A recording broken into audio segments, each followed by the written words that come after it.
Good morning. I'd like to welcome everyone in the room and on the webcast to the TT Electronics 2025 half-year results presentation. I'm delighted to be here today to present the results as Chief Executive of TT. This follows a permanent appointment decision by the Board of Directors last month, and I'm grateful for the trust placed in me by the Board and for their support. I'm also very happy to introduce you to Richard Webb, our interim CFO, who joined us in May this year. It's been a remarkably busy 5 months since the 2024 results were announced in April, and we have made significant progress since then. In the first section today, I will cover the headlines for the half, including the key financials and an update on the actions taken to stabilise the business. Then Richard will take us through the results in more detail. In my second section, I will share more of my early impressions of TT's business. I'll also talk about the overall direction of travel and provide more colour on the outlook for the remainder of the current year. We will then take Q&A. Before I start, however, I wish to recognise and thank all of my colleagues for their hard work, commitment and support during what has been a challenging time with significant change. Overall, TT has made solid progress over the past few months, including significant strides with the business improvement in North America, and we're on track to meet expectations for the full year. Our European region has once again performed well as momentum continues, benefiting from our strong long-term positions on several aerospace and defence programmes. For the Asian region, business operating margins held up through our lean business programme in Suzhou, despite being impacted by some order delays for certain customers. With regard to our North American business, there have clearly been a number of challenges to navigate over the past 12 to 18 months. In the first half of this year, we have taken prompt action to stabilise this North America region. In April, we announced that we were launching a strategic review of the underperforming components business. As a result of this ongoing review, we took the decision in June to close our loss-making Plano site in Texas, which lost around £6 million last year. We also established a separate management team for components to focus and provide greater oversight. We stepped up action to turn around the loss-making Cleveland site. We deployed external consultants to undertake a full operational review of the business, which has now concluded, and the local management team is now at full strength. I feel confident that we have turned a corner with the performance of this business. More about that later. Our drive for inventory reduction continues to progress well, which contributed to an excellent cash conversion outcome of 135% in the half and leverage of 1.9 times, which is within our target range of 1 to 2 times and slightly ahead of our previous guidance. Richard will cover this in more detail. Overall, I would summarise the first half as a transitional period. While the performance in the half doesn't reflect many of the operational improvement actions taken, these actions do underpin both the second half improvement in profitability and future run rate profits. Importantly, we continue to expect full-year adjusted operating profit to be in line with market expectations. So let's take a closer look at the operational turnaround projects in turn. Firstly, the component strategic review. The components business has a different operating model and characteristics from the other TT businesses of power electronics and manufacturing services. We are therefore undertaking a strategic review that was started in the second quarter. Components is a more transactional, higher volume business with shorter lead times and therefore has less future visibility than other parts of TT. The route to market is predominantly through distribution channels, which also tends to exacerbate the stocking and destocking trends.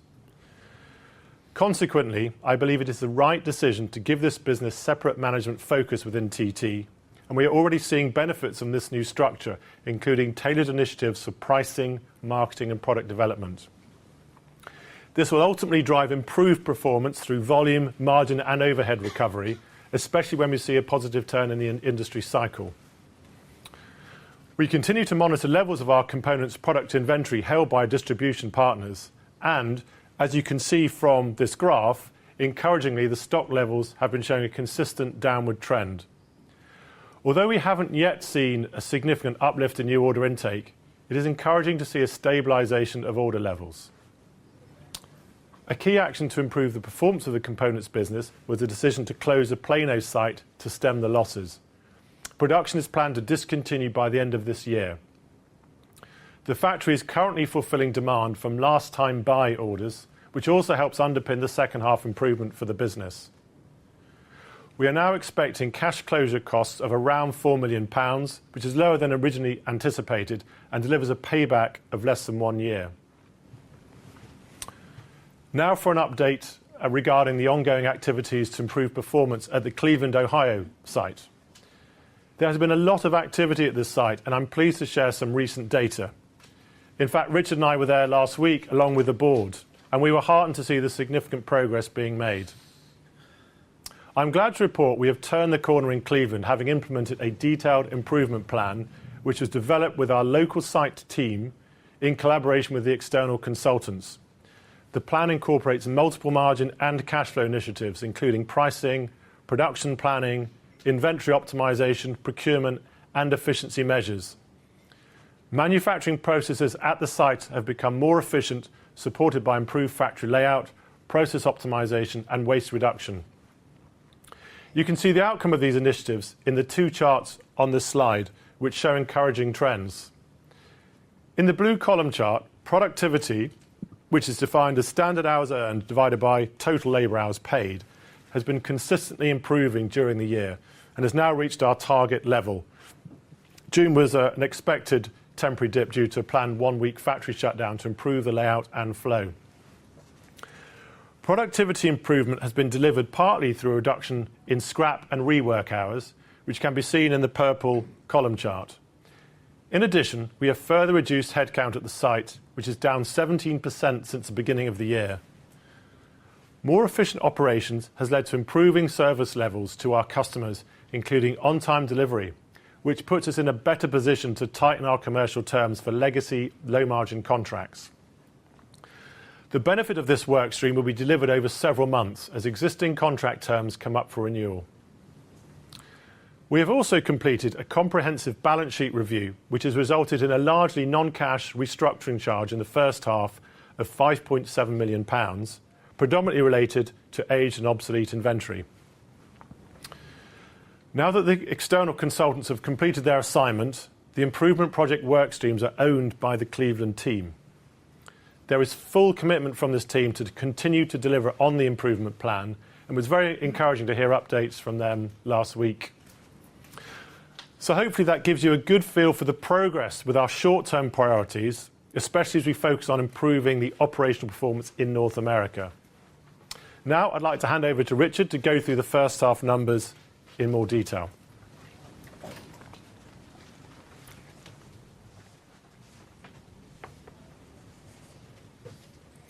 Thank you, Eric, and good morning, everyone. This is my first set of results with TT, having joined the group in May, and I'm really pleased to be part of the great TT team. It's been a busy few months, but I'm pleased with what has been achieved and the actions taken to stabilise the business. Clearly, it's been a mixed half, with continued strong profit progression in Europe, offset by specific challenges at 2 North American sites and order delays for our Asia business. Now moving on to the group financial metrics. Throughout the presentation, I'll refer to organic performance.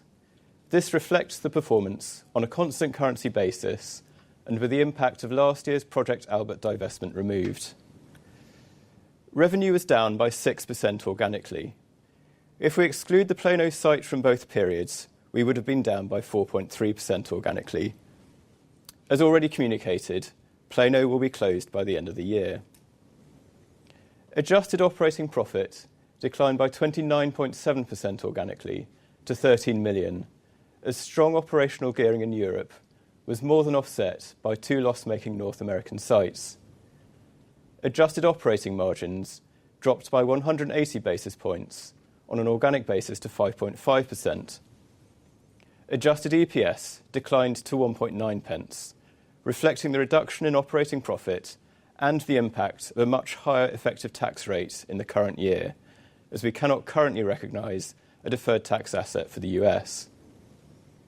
We've taken the prudent decision to focus on strengthening the balance sheet and have decided to continue the pause on the dividend and will not be paying an interim dividend. Return on invested capital was flat at 10%. This metric benefited from a reduced denominator following the December 2024 impairments of North American goodwill on components assets. And just to flag, H1 2024 has been restated, mirroring the restatement of the 2024 full year we highlighted in our announcement of the 10th of April. This all relates to North America. On this slide, we're showing the revenue bridge, which adjusts for the Albert divestment and FX and shows the makeup of the 6% organic revenue decline.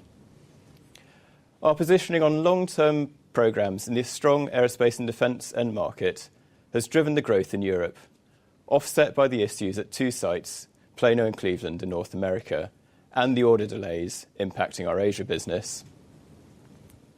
Similarly, for adjusted operating profit, you can clearly see the strong drop through on the European revenue growth. However, this was more than offset by circa 3.5 million of losses at Plano and the Cleveland challenges which Eric explored earlier. On a more positive note, we're really pleased with the strong cash conversion of 135% in the first half. Net debt, excluding leases, reduced further to 73 million.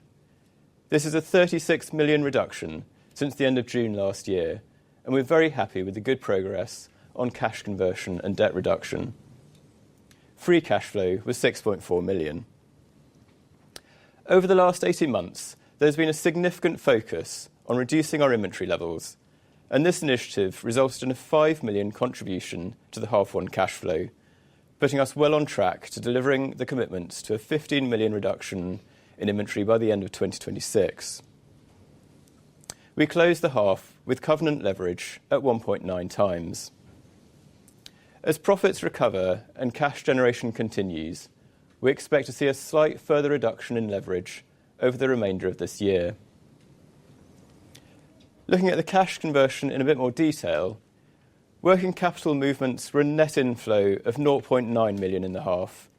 This comprises the 5 million of underlying inventory reduction mentioned just now, partially offset by a 3 million creditor reduction and a 1 million receivables increase. It's a much better picture than H1 last year, where there was an 18 million working capital outflow. We expect working capital movements in H2 to remain broadly neutral.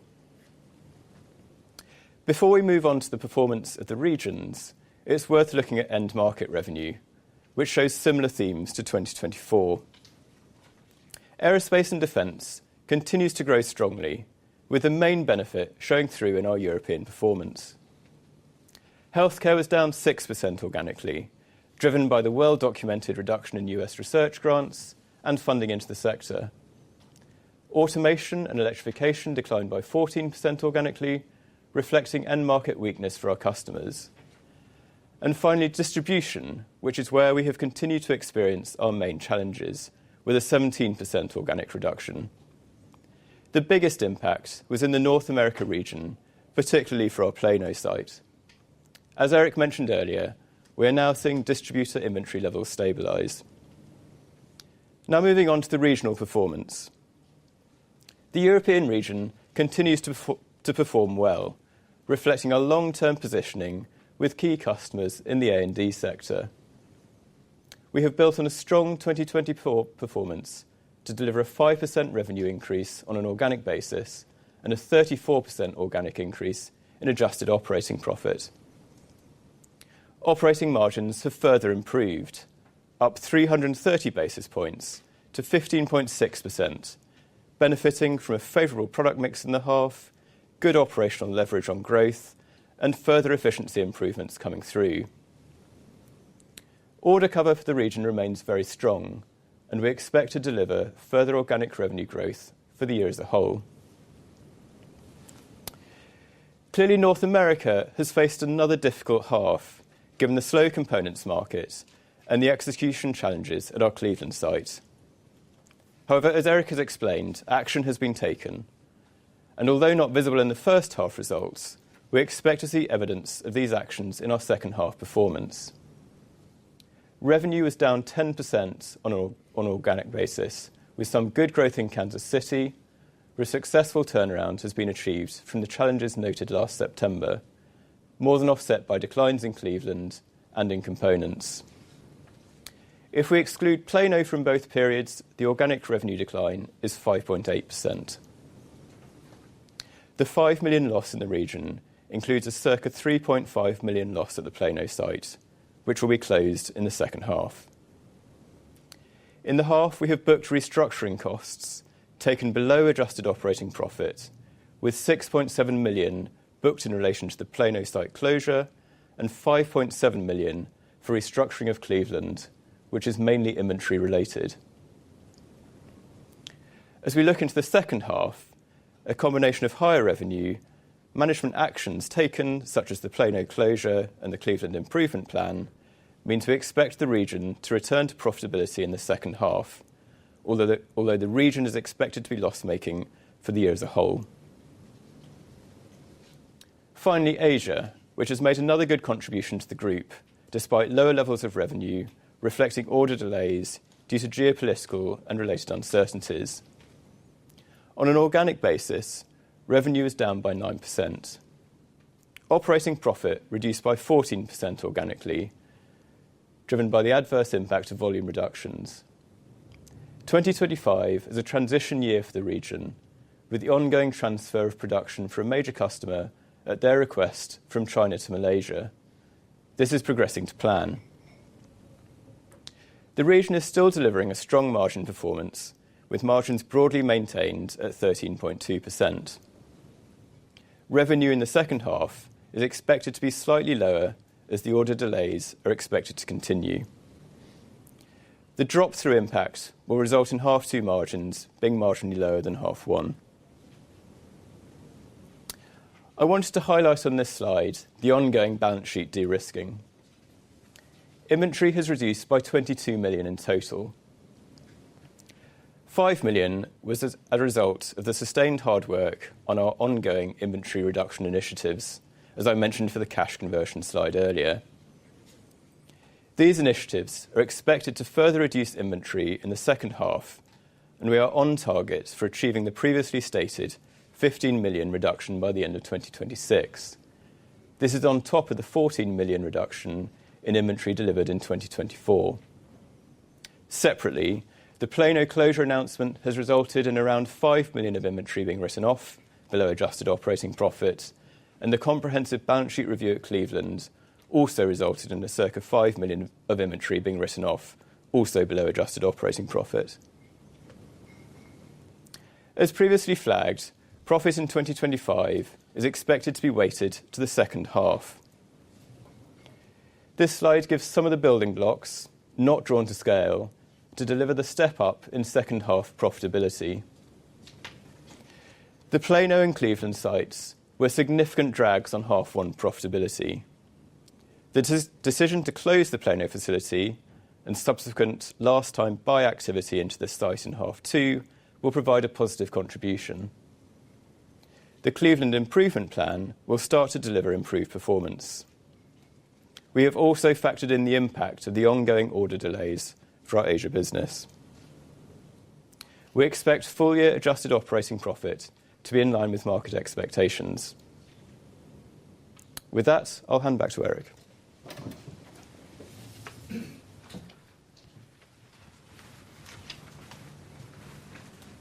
Thanks, Richard.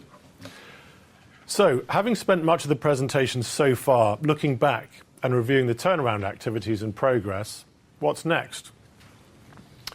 It is still early days in my tenure, which has been focused significantly on steadying the ship, but I do want to share with you some of my early take and direction of travel. TT has foundational capabilities, but there remain areas where we still need to improve our operational efficiency and leverage all of our assets across the business. We must continue to develop our people, products, and market positioning to drive sustainable shareholder value in the long term. I'll shortly be covering examples of where we have been investing technology for future growth. In the meantime, our short-term priorities are clear. We must complete the fix of operational issues, complete the components business strategic review, including performance improvement, and restore confidence and deliver on our commitments to all stakeholders.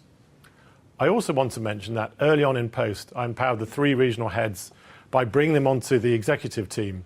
This brought clearer lines of responsibility and accountability and encourages collaboration across the organisation. The executive team also now includes a leader for the components business. Beyond our short-term focus, we also need to look further out strategically and drive top-line growth.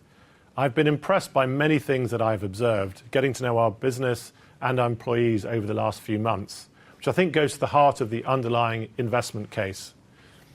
TT is focused on structural growth end markets driven by megatrends and rising demands. While there have been some short-term softness related to geopolitical uncertainties, I believe ultimately that these are the right strategic markets to be in. Our engineering, manufacturing and sales teams have deep domain and application knowledge across these sectors. TT has particularly strong capabilities in power electronics, including conditioning and conversion, and electronic manufacturing services, known as EMS. TT offers high specification, highly customized electronics for mission-critical applications, which provide strategic advantage through differentiation. We collaborate with our blue-chip customers on long-term programs, and I believe there's a real opportunity to accelerate target investment in innovative technologies and products compatible with customer needs. A good representation of TT's strength is demonstrated by some significant recent customer wins, including a £23 million contract this month with long-standing customer Kongsberg. Next, I want to remind you of the broad customer relationships we have across our end markets, which are so important for the business. We are proud to work with many blue-chip customers with whom we have long-term relationships. In fact, our top 10 customers have all been working with us for over a decade, and many have been partners for 20 years or more. First, in healthcare, Asia has secured some notable contract wins this year, reinforcing our regional strategy, supporting life sciences OEMs with local production capabilities. In North America, our Minneapolis site is working with a medical equipment partner on next-generation surgical device development that uses electromagnetic tracking technology. In aerospace and defence, we see continued growth opportunities with the NATO commitment to raise defence spending targets from 2% of GDP to 5% by 2035. And we're also seeing momentum in civil aviation, driving demand for new aircraft and spares. For automation and electrification, we are well placed for growth through the cycle with strong brands across different specialist sectors, including semi-equipment, power, security, rail and data centres. This chart may be familiar to you, but it illustrates our business model and customer spend patterns and how we seek to partner to support our customers from the concept stage through to full-scale production, leveraging our global footprint for engineering and manufacturing at each stage of the product lifecycle. This development path varies by market, and some programs can extend for many years, with high barriers to entry in regulated markets, which provides visibility over long-term revenue streams. We have established a group-wide engineering and R&D function to leverage TT's expertise across all regions with product roadmaps for all sites. I've been greatly impressed with the technology and industry experts at our sites who help develop solutions for our customers' challenges. The image on the left shows how TT can provide a fully integrated offering. For example, the use of our magnetics devices on our PCB assemblies, which along with our hybrid microelectronic devices can be designed into high-level assemblies. A core product of TT is our power units, which can incorporate our own PCBs as well as TT connectors and cable assemblies. On the right is an example of our customer-led approach to investment. Silver sintering is a key manufacturing capability that enables cutting-edge power modules for critical applications to be fabricated using the latest silicon carbide semiconductor devices. This represents the next generation technology, enabling higher power with superior reliability and thermal performance within a smaller, lighter package, which is particularly valued by aerospace customers. Another investment example is Altitude DC, our high-voltage direct current power system that was launched at the Farnborough Air Show last summer. We developed this in collaboration with the Aerospace Technology Institute, as well as shared investment with them. This platform provides efficient and reliable power conversion solutions to enable longer duration flights at higher altitudes in civil aerospace, defence and air mobility vehicles. The modular design means reduced development time and costs and simplifies the qualification process. So that's just a couple of examples I wanted to share with you to illustrate our investment in the future. Let's finish with an outlook for the remainder of the year. We are clear on our short-term focus to deliver improvement in operational performance and margin, and have taken decisions to accelerate this. This includes a component strategic review and the planned closure of Plano, as well as the Cleveland turnaround project. Very important to me this year is and the future for TT is that North America is expected to show a step change in performance, leading to a return to profitability in the second half. Yes, it's still expected to be loss-making for the year as a whole, but it's good to have positive momentum in the region. This sequential improvement, together with further second half progress in Europe and a resilient contribution in Asia, is expected to underpin a significant uplift in profitability in the second half of this year compared to H1. As stated earlier, we expect adjusted operating profit to be in line with market expectations. While our short-term priorities are clear, I plan to share further thoughts for the longer-term strategy in the new year. In conclusion, following my first few months in the business, I am convinced that we have a robust platform for growth with leading products and capabilities, deep customer partnerships in attractive end markets, and this makes me excited for TT's future. So now we're happy to open up to questions, initially from those in the room. There's also a facility for those on the webcast to submit questions, which we'll cover after those in the room. Thank you.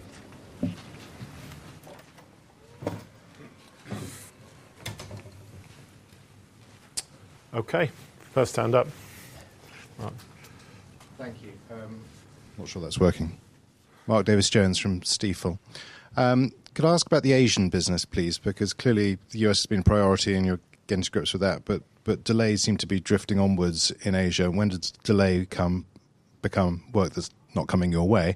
And if you're relocating business from Suzhou to Malaysia, what does that mean in terms of ongoing capacity utilization at the China plant? Yeah, thanks, Mark. So overall for Asia, first, in terms of the production transfer, that's going very well and to plan. That was quite a significant transition for one customer in particular. It represented 20 million or more of annual revenues. That will be complete this year. There was some safety stock that was purchased last year in the first half of this year. So that'll contribute to some short-term softness as that safety stock is sold and consumed by the customer. I mean, overall, that does mean there is capacity for the Suzhou site. We have 4 SMT lines there and a very capable workforce. We have taken some modest adjustment to the headcount there to counter the transfer of business from Suzhou to Kuantan. But the underlying growth, we look at there's two large customers in particular where we're seeing some softness in end customer demand patterns, partly due to the geopolitical uncertainty we've been talking about, specifically with ongoing uncertainty around tariffs. It's difficult to know where they will be in 3, 6, 9 months' time. There's some of the decisions made to agree the supply chain and location of fabrication has meant that there's some delays in those orders, which feeds into short-term softness in revenue. The good news is we're not losing business. We have a diverse portfolio with different geographies to provide offshore, both China and Malaysia, but also nearshore with Mexico, with the Mexicali EMS facility, but also indeed Cleveland. And we're having increasing discussions with some of our key accounts and new accounts about onshoring production and EMS into the Cleveland site. So we're doubling down on our regional Asia for Asia projects. In fact, we're increasing our resource for business development headcount in Asia, including China, to grow our book of business with local customers in China. And we're having some good early traction with wins within the region so far. So I think I see it as temporary short-term softness in Asia, which we've not seen before due to specific end customer demand patterns and uncertainty. But over time, and as we go into certainly the second half of next year, we see a return to growth as from our existing customers, but also as we see benefits for new business opportunities with new customers. Thank you very much. And maybe one for Richard. A lot of moving parts in the numbers. I wouldn't say I've read every page of the release yet from this morning, but in terms of setting the baseline for revenues, obviously you restated the first half. Have we got full restatements on the same basis for the full year numbers, and how much of that revenue is Plano, so how much drops out next year from that? So we're not going to give specific guidance on Plano specifically, but in terms of the restatement, so we've restated 2024 half one on a consistent basis with the 2024 full year restatement, which is about 1.1 million of revenue that was taken out of the 2024 half one. Okay. Fine. Okay. Thank you. Hey, Vanessa Jeffries from Jeffries. Just to start on a really positive note in aerospace and defence, obviously seeing a lot of momentum there. Can we continue to expect double-digit growth over the next couple of years? And is the margin improvement in Europe all from operating leverage, or is there more self-help to come through? Yeah, so in terms of the first question, we're seeing continued growth momentum in aerospace and defence, as you'd expect, particularly on the defence side.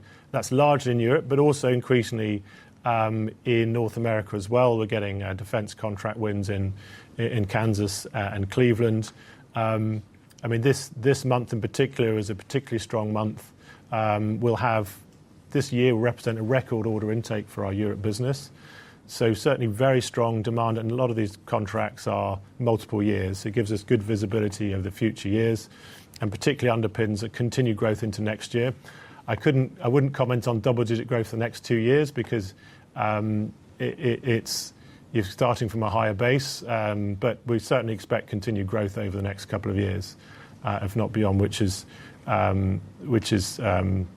very good from that tailwind and ongoing discussions with customers. We expect to see more of that.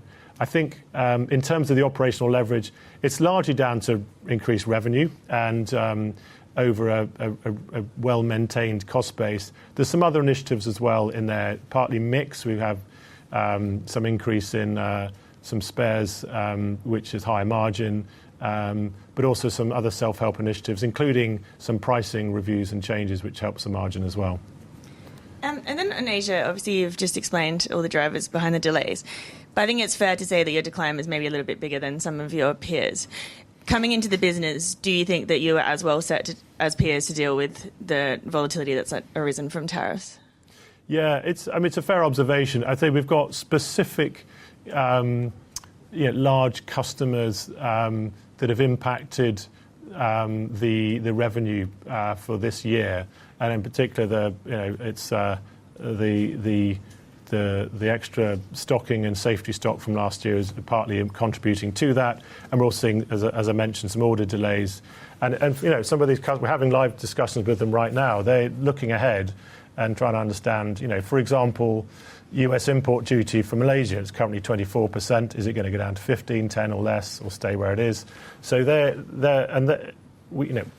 we're set up so we don't incur direct tariff costs. Through our Incoterms, it's the customer that bears those costs, so we don't see that, but our customers do, and it can be in some cases quite significant. So they are choosing to consider where to place business with us, and whether that's Asia or Mexicali or Cleveland.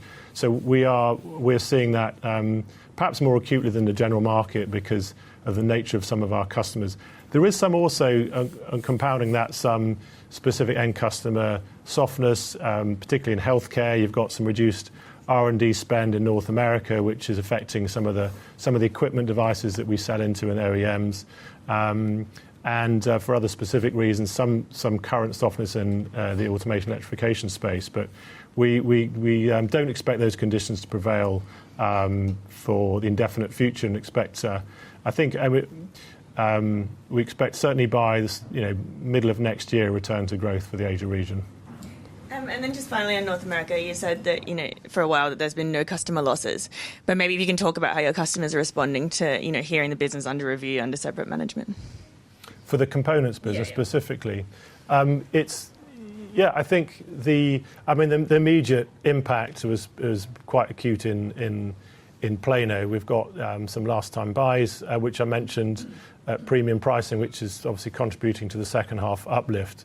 But more generally, because it's quite a different business, as I've explained, it hasn't really had the focus to support our customers as it might have done in the past under the previous divisional structure. So by addressing that and having separate management and focus on individual customer conversations, both with the distributors, which is mostly sold through indirect channels, but also end customers. We have a lot of touch points with them on engineering, product design, pricing.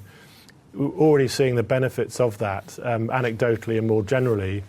And we've just had very little marketing, for example. In that business, when you're competing with much larger competitors, Bournes, Vishay's and so on, it's really important to keep getting the message out there of new products and the capabilities and the specifications of those products. So that's certainly helping. In terms of the fact that it's under strategic review, it's not really impacting our day-to-day business. My position on that is, we're keeping options. The priority is to improve performance, and whatever we choose to do in the future, whether or not we decide we're the best owners, it will only help that. Thank you. Good morning, gentlemen. Thank you for the presentation.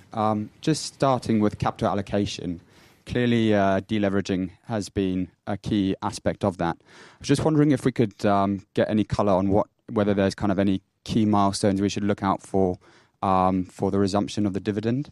Let's just start with that one. Yeah, fair question. Yeah, so I'm not going to predict when we would resume the dividend at this point, but it's fair to say, some of our investors really value the dividend, and it's a good discipline as well to distribute surplus cash. We will review it at the end of the year, and as Richard outlined, we expect to continue to deleverage at the end of the year, and we'll reflect on the priority is to get balance sheet strength and support the lending banks and make sure that we are, got very good covenant headroom. But at the right time, we'll certainly look to reintroduce a dividend. Perfect. And just one more, if I may. It feels like the business is stabilising, as you've kind of alluded to in your presentation. I guess I'm just keen to get more of a sense of how you're kind of managing the culture through what's been obviously a very turbulent time. And are you still able to kind of attract and retain the best talent?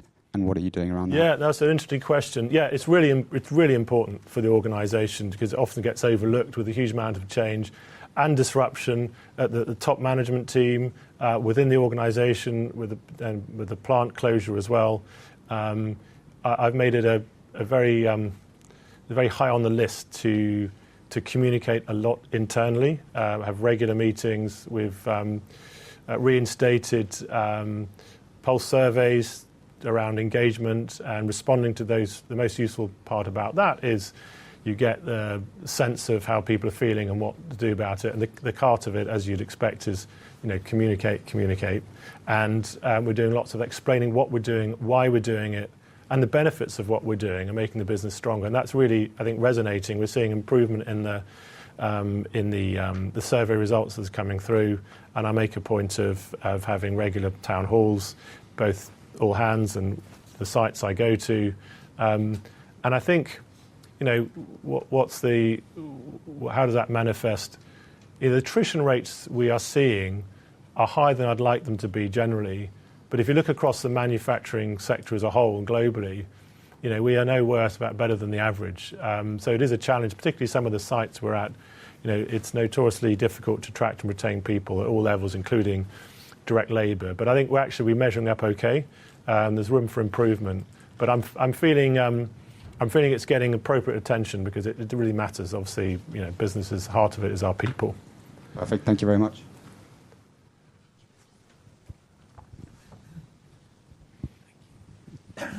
It's Harry Phillips here. Couple of questions, please.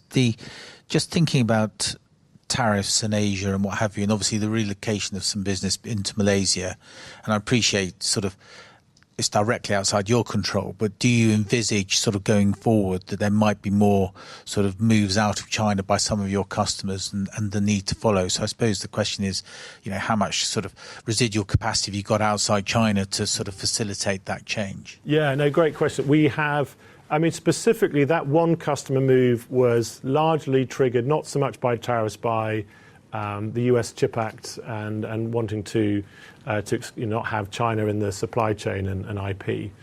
So we've addressed that, and that's been well received by the customer. Not seeing any signs of other customers needing to do that in the other sectors we're in. So it really becomes, and obviously the quality, in particular our Suzhou factory, is best in class. So generally the decisions being made are economic, and and we're not seeing expecting any known transfers from Suzhou.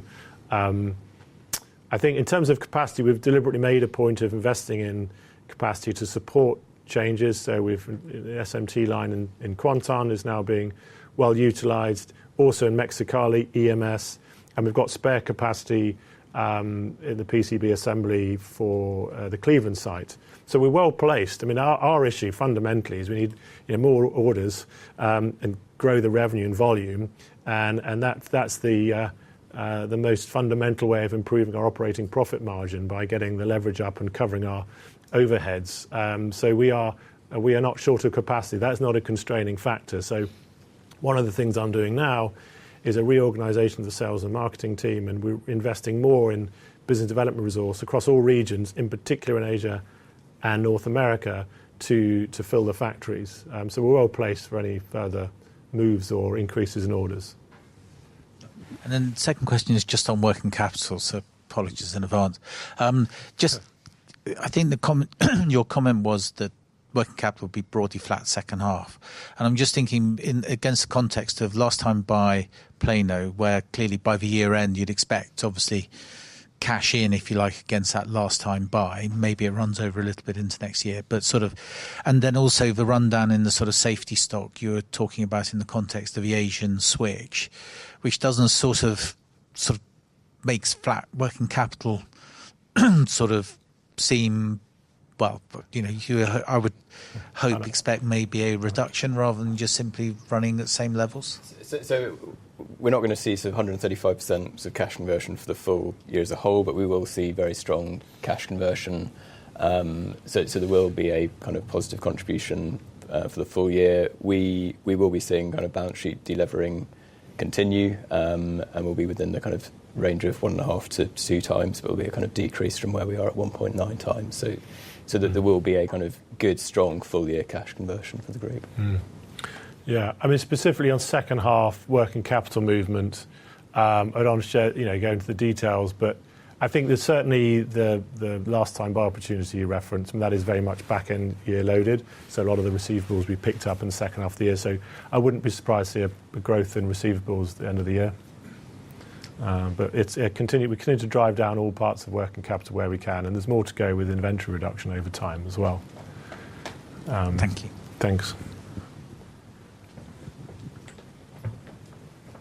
Okay. Any other questions in the room? Otherwise, Kate, have you got any on the webcast?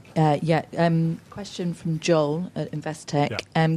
We touched on it a little bit, but can you talk a little more about the weakness in the automation segment, and to what extent is that an end market customer issue as opposed to a TT specific issue? Yeah, so I mean, it's I would say broadly it is specific end customer demand softness. If I look at in effect, automation electrification is a lot of specialty industrial sectors that include semiconductor equipment, in particular, rail, power, also bespoke postal equipment, smart card readers, e-passport, and there's a handful of customers that they've just got current reduction in their end customer demands for different reasons. It's certainly not a TT issue. We haven't had any issues in terms of production, supply, quality, on-time delivery, and so we are delivering to the customers' demand requirements and production plan.